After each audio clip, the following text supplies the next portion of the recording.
Aquí seguíem parlant de la Taylor Swift, que, bueno, ja està, tancat el tema. Anna Manso, Víctor Clares, la nostra parella de fet d'avui, com esteu? Molt bé, molt optimistes. Mira, és veritat, és que de fet veniu els dos més o menys optimistes. De fet, són dos temes per donar escalf aquí, pugui estar una mica baix. Perquè crec que la tardor va entrant a poc, hi ha gent que està tristona. Jo me n'he donat al meu voltant. Comença tu, Anna, aviam què... Doncs mira, jo Què els hi dius als oients? Doncs, en primer lloc, dir-te que, Víctor, m'alegro que tu també estiguis optimista, que ja suposo que ja ets conscient que ens diuen de tot. Sí. Ens diuen de tot. I jo he vingut a reivindicar el meu optimisme realista i a demanar que em deixin en pau, sisplau. Val? Perquè diuen que els optimistes són babaus, no? Sí, a mi em confonen per una idiota profunda, directament. Et miren amb aquella cara de criatura, no? Com si no tinguessis el seny a lloc. I el vull defensar un optimisme realista i dir que és l'opció més madura i intel·ligent en contra del que sembla, perquè sembla que el més intel·ligent és aquesta seriositat, la foscor, l'espessor, i crec que ens equivoquem i que la ciència, a més, ens dona suport. No? I ho faig perquè en un terme d'una setmana hi ha hagut dues notícies que per mi han sigut un contrast que m'ha fet patar el cap.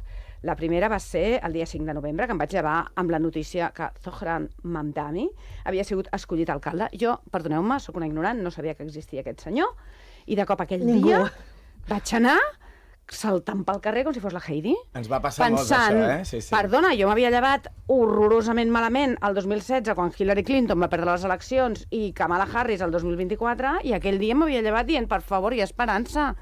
Una bona notícia, Una bona notícia, i ho vaig anar dient, I què em va dir la gent a mi?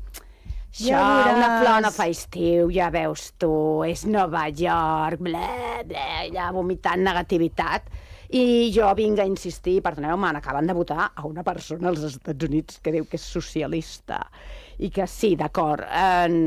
Transports gratuïts, congelació de lloguers... que es diu Zohran Mamdani. A veure, de què estem parlant, d'acord? Que té 34 anys. No, però ja veuràs. Què va passar? Doncs que ahir va sortir una de les notícies més terribles de les que han sortit en els últims temps, que va ser la notícia dels safaris humans a la guerra de Bòsnia a Sarajevo. Això se sabia des del 2022, però ara s'ha iniciat una denúncia que ha portat a una investigació i aleshores se saben detalls. Gent d'ultradreta d'Itàlia i dels Estats Units, que han dit persones, però jo m'hi jugo 3 mans que deuen ser tots senyors, no? Perquè està molt lligat a la caça, a la testosterona, i van anar a matar pagant a persones entre les quals hi havia criatures i dones embarassades. Llavors, més punts si mataves a una criatura, sembla ser. Llavors, la gent és com, veus com realment el món és una merda? I esclar, això t'ho diuen com si tu no haguessis sabut que a Bòsnia hi va passar una cosa que es deia Srebrenica, com si fa gairebé un mes a Sudan no va passar una matança de 460 persones, perquè jo el que els voldria explicar és que l'optimista realista parteix de la base de saber el pa que s'hi dona i a partir d'aquí decidir mirar els punts de llum i no la foscor, perquè entre altres coses, si tu mires els punts de foscor, ells hauran guanyat. No? L'ultradreta haurà guanyat. Per què? Perquè ens dona inacció, ens bloqueja. El pessimisme ens bloqueja i fa que pensem que no hi ha res a fer. Jo voldria dir que el primer optimista que es va reconèixer va ser David contra Goliat. No? I que totes les lluites socials s'han fet a base d'un marge molt gros d'optimisme, de reconèixer que la situació era una merda absoluta i que calia fer-hi alguna cosa. I no sempre acaba bé les coses. Jo què sé què farà aquest senyor allà a Nova York, no? Potser serà al final una decepció. Però ha engegat una maquinària d'esperança, perquè l'esperança ara jo la trobo una eina política molt potent amb la que podem combatre el que jo en dic, i ho he dit moltes més d'una vegada, els caminants blancs, la ultradreta i la desesperança. Totalment. No? A més, la ciència, com us ho deia, ens dona la raó. Les persones que miren el món d'una manera optimista tenen més bona salut, menys incidència de problemes cardíacs.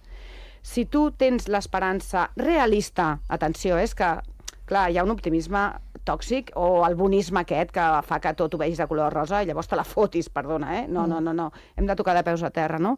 Però també està estudiat que si tu tens una bona perspectiva del que et passarà a la vida, és més probable que allò et vagi bé. I una mica per acabar, també, jo parlaré d'una vegada amb un dels meus fills, que jo estava una mica desesperada, perquè en aquell bucle etern de suspensos... Un dels 3 fills de l'Anna. Un dels 3 fills que jo tinc en aquella època que jo signava els articles de La pitjor mare del món, i pensaves, com ens en sortirem d'aquest sotrac? I el Juan Antonio, un psicòleg amic meu, em va dir: tu, encara que ara pensis que jo el que t'estic dient és de bojos, has de confiar en el teu fill i has de tenir una mirada positiva cap al seu present i cap al seu futur. I jo li vaig dir: i què faig si ara mateix jo tinc aquesta mirada i se la torna a fotre i me'n torna a suspendre 6? Diu, res. El poses a lloc i continues confiant. I jo us he de dir que va funcionar i que fer aquell acte de fe i d'allò d'estar allà, I què va voler dir, posar-lo a lloc? Què vol dir? Vol dir, a veure, doncs hem d'estudiar, tornar a posar els... No passa res, fill meu, però tu te'n pots en sortir.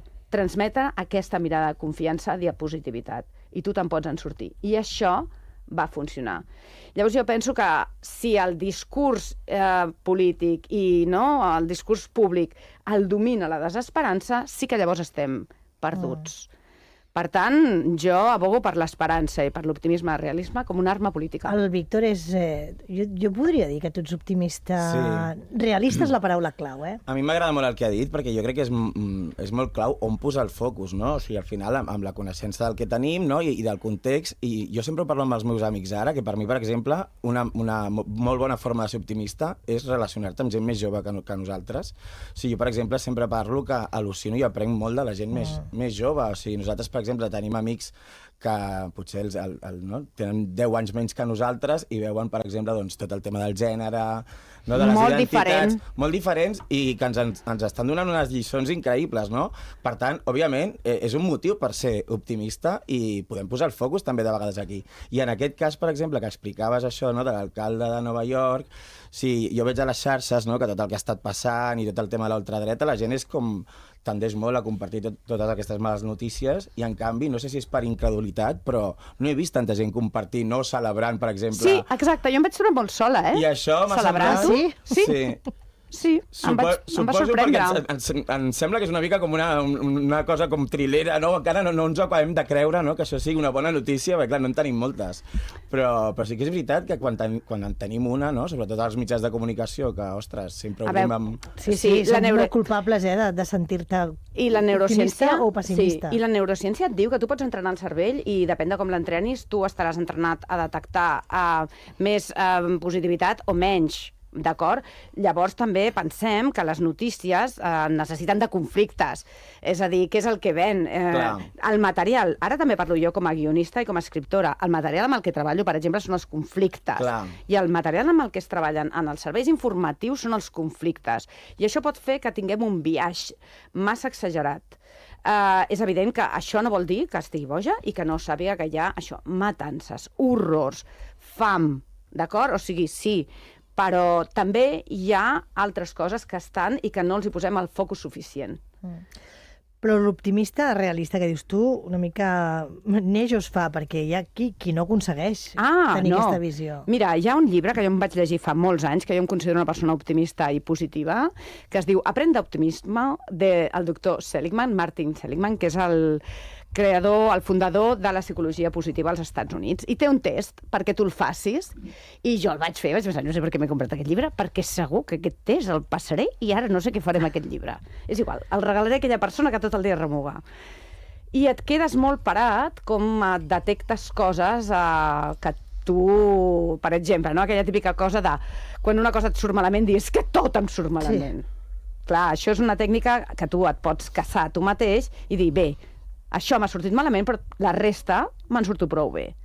I fa que és entrenable. L'optimisme és entrenable i s'ensenya. I es pot aprendre... Jo us estic parlant que aquest llibre me'l vaig comprar amb 50 anys, Que per cert que avui has començat parlant de Mamdani, que la seva mare és la directora de cinema Mira Nair. Sí. que té una pel·lícula que igual et sonarà, La boda del Monzón. I tant. L'hem vista. Ostres, sí, sí, I tant, és una meravella. És que una bona notícia és que aquest senyor té aquesta mare.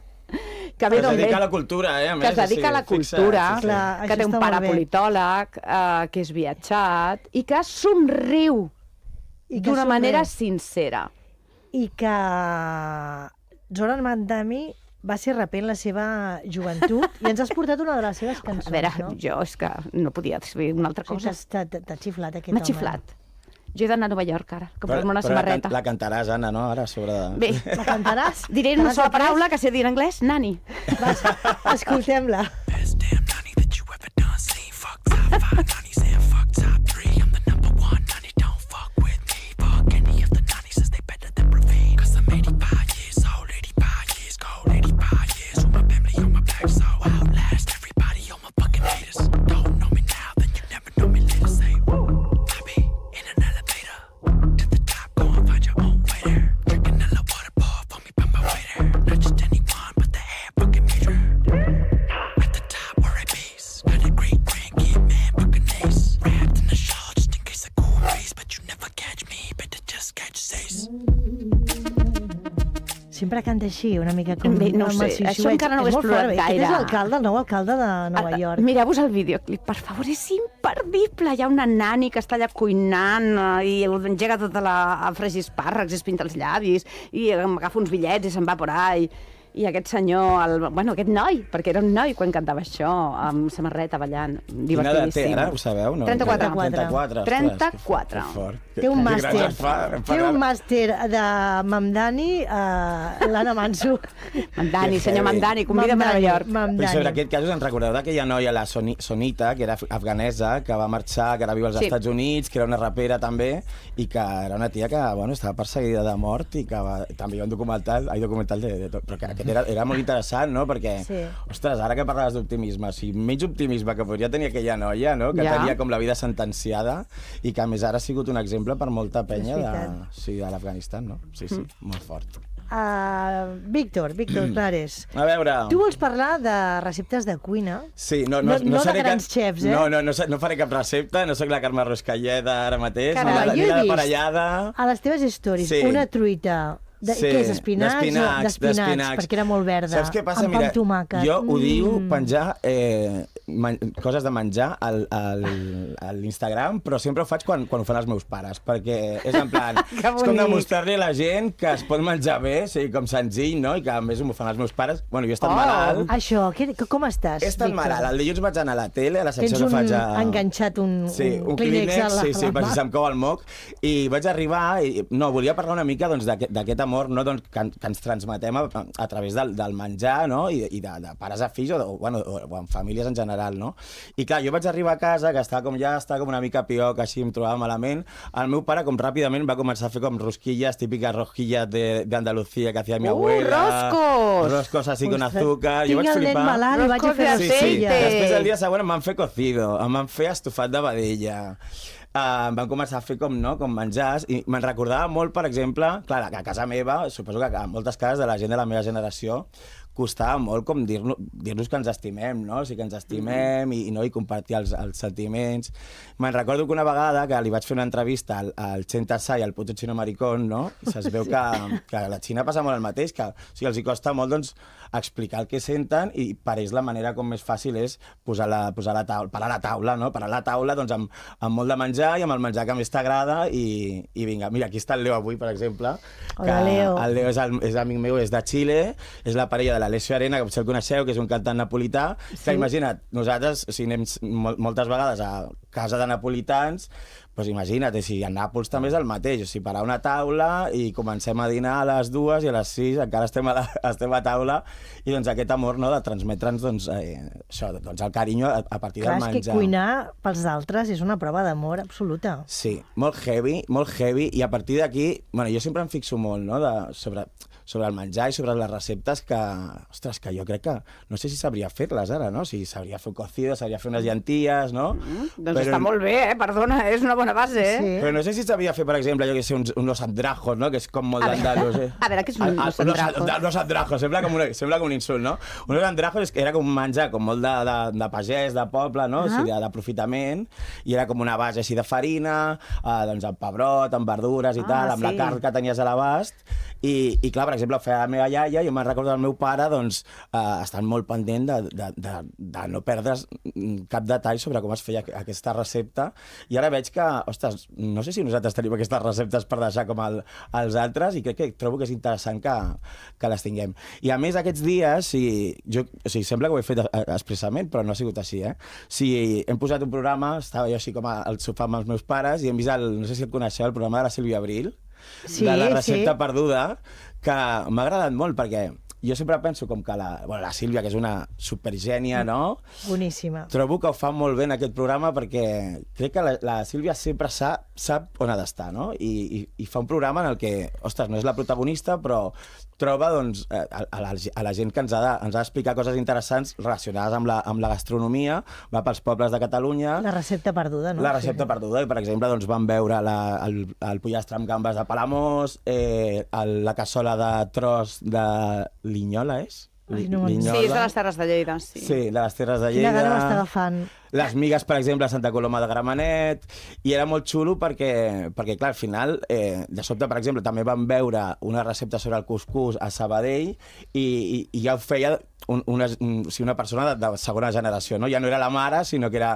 I era molt bonic aquest programa perquè, ostres, veies com es transmetia doncs, aquesta cultura i sobretot el carinyo, no? O sigui, eren com molts plats de compartir a taula, no? O sigui, les migues són molt de festa major, tot esto. Mira, hi ha l'aranya amb patates a Blanes, la sopa de ceba de la Seu d'Urgell, la caldereta de xai, la truita de patates a Barcelona, Ai, que bo. l'escalivada de Torrelles, crestes farcides a Guissona, el cotxoflino a Palafrugell... Saps què podríem fer, El biquini a Víctor? Clar, Barcelona. podríem demanar-li a la Sílvia que vingui un dia aquí amb Que tu. vingui, sí. clar, Tens digue-li. preguntes, no? Jo tinc tantes preguntes per fer-li. De fet, sí, estàvem veient el programa i li deia a la meva mare, jo quiero hacer este programa, por favor. Perquè a més era molt xulo, o sigui, està molt ben pensat, no? Si ella va a casa de... O sigui, busca algú que sàpiga fer aquesta recepta. Clar. Llavors diu, vale, però necessito aquests ingredients. I de sobte li diu la persona, doncs mira, les bledes les has d'anar a buscar a un pagès, que és l'últim pagès d'aquest poble, que, jo què sé, que té espinacs, i és com que de sobte coneixes aquesta persona, que és una persona increïble, i gent molt guai, perquè clar, gent de totes les generacions, o gent que està resistint, per exemple, doncs, la feina de ser pagès. Ai. No sé, un programa que trobo que està molt Mira, ben amb fet. tu a la piscina, i jo sé que a m'encanta. vegades l'Andreu ens escolta, Ai, la Fuente, sí. si ens està escoltant, digue-li a la Sílvia que la vingui volem un dia veure. aquí Sí, clar. i que ens vingui a explicar... Em faria molta il·lusió. Que vingui l'Anna també. Nos Sí, venimos todos. sisplau, sí, sisplau. Jo penso que l'altre dia va sortir la xifra que la gent cuina cada vegada menys i és una llàstima perquè és el que tu deies, no? És aquesta manera de demostrar amor a través de la cuina, doncs que no es perdi, sisplau, Clar. no? Clar. De fer-t'ho tu d'aquella manera, que no cal cuinar molt complicat. Però a tu Sí. t'encanta anar a cuinar pels teus 3 fills i dir, avui us he fet un... Sí, mira, jo l'altre dia vaig fer Una paella? la primer caldo. No sóc tant de paelles. Jo, per exemple, de la cuina més de cada dia, no? Vaig fer el caldo i sempre explico, quan faig el caldo, que poso una olla ben grossa, em sento com molt realitzada, perquè després... Sí, perquè allò, després tens la verdura que l'aprofites, no?, per fer unes menes de trinxats, després tens la carn, que jo no me la menjo, però se la mengen ells, i si no fem croquetes, i se la mengen, congelo, perquè faig litres i litres, i així ja ho tinc, i em sento que estic fent i que els dic, ai, això que els agrada tant, que bonic poder-los donar el plat de Clar. sopa Clar. cada Mira, setmana que venen. Jo confesso, la meva mare no cuinava bé, no cuinava bé realment, però si esmerçava. Ah, I doncs era ja igual. està. És a dir, Exacte. les mandonguilles, doncs, potser hi havia massa salsa, o allò em quedava Ja, jo mira... una mica dur. Ai, La marca aquesta típica dels macarrons amb la salsa tomàquet, que ja sabeu que comença a aparèixer, era Sí. així. Però, clar, ella s'hi havia matat una estona a la cuina. Jo penso que ara jo estic una mica a la mateixa línia. Ai, Se'm critica, però se però està bé. m'agrada. Jo, de fet, La l'altre pitjor dia, dona del món. els hi vaig dir, perquè en tinc una que ja està fora de casa, i li vaig dir, escolta, li vaig fer una foto i li dic, escolta, que et guardo un tàper al congelador, una carmanyola. I me'n vaig mirar als altres dos i els vaig dir, escolteu, el subministre de sopa, quan marxeu, està garantit. Ai, que bonic. Escoltem una mica de la cançó d'en Víctor, però tornem després, començarem escoltant-la millor. 2 minuts i tornem, que a més li vull fer una pregunta a en Víctor del Quixot. Vull dir, en Víctor, clar, sempre ens porta música molt estimulant. És un dels teus grups preferits, no? Papa Topo, sí, mira, els conec. Jo vaig començar a cantar quan ells... Bueno, la primera vegada que vaig cantar vaig coincidir amb ells i és un grup al final super... Bueno, de la música independent, no? I l'Adrià Arbona, que és de Palma de Mallorca, és un tio molt resistent de la cultura Palma de Mallorca, que no en queda tant. Té una fleca, de més, allà, amb els seus pares, que crec que és la més antiga allà. Ah, sí. Sí, i mira, a més és un disc que es diu Presto y con toda la fuerza, on ell ha fet tots els arranjaments de totes les cançons i hi ha cordes, hi ha vents, hi ha de tot. O sigui, ara després del disc de la Rosalia, que sembla que no hi hagi hagut més arranjaments de cordes i tal, i sinfònics, doncs l'Adrià és un boig, ha estat com 3 o 4 anys fent aquest disc, i el presenta avui a Barcelona, per això el volia posar, perquè marxem ara d'aquí directament a la Nau, al Poble Nou, o sigui, encara esteu a temps, queden entrades. L'Adrià, per exemple, és l'autor de Por España, que cantava la Samantha Hudson, que era una cançó antifeixista total, la va escriure l'Adrià, va aparèixer, per exemple, a la Messias de los Javis. La Messias, necessito una altra part de la Messias. Un tio molt interessant i que fa música molt interessant i cançons de pop rodones que m'agraden molt. Mira, ens l'apuntem. No, només et volia preguntar, per acabar, has estat malalt i hi havia una... És que m'he fixat amb la teva història.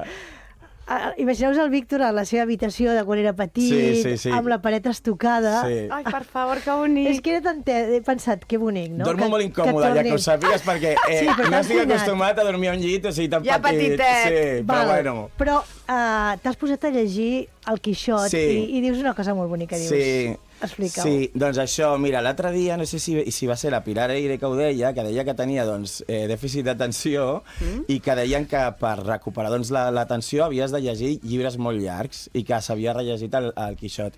I deia que quan se'l va llegir de jove li feia riure, però que quan el rellegeixes de gran et fa pena. I clar, a mi em passava les dues coses. O sigui, em passava que m'estava fent riure, però alhora em feia una mica de pena. I digo, ¿qué pasa? ¿Que soy un viejo joven? En plan, ¿soy mayor o soy joven? O estic una mica al mig. Ai, però com a mínim m'està creant com molta tendresa i ja m'ho havien dit i sabia moltes coses de l'obra, però, ostres, animo molt a la gent que el llegeixi perquè és realment entretingut. O sigui, és una novel·la d'aventures, vull dir que és molt xula. Tu, Anna, que és un optimista, de fet, el Quixot. Sí, és un optimista, no gaire realista. Fixa't que no he dit la paraula realista. No gaire realista. Jo confesso que no me l'he llegit gaire, però sé que existeix un llibre també molt interessant, que si el dia que em posi a llegir-lo els llegiré els dos, que és un llibre d'Anna Bokov, amb totes les lliçons que va donar ell als Estats Units a la universitat, que era professor de literatura, sobre el Quixot. Que guai. També té un llibre sobre les seves lliçons de literatura europea i un sobre literatura russa, que aquests dos sí que me'ls he llegit molt. Quin plaer. Víctor Clares, Anna Manso. Visca l'optimisme. Visca la vida! Els receptes de la família. Visca, exacte, i visca les parelles. De fet, moltes gràcies. Gràcies. Ens retrobem aviat. Gràcies.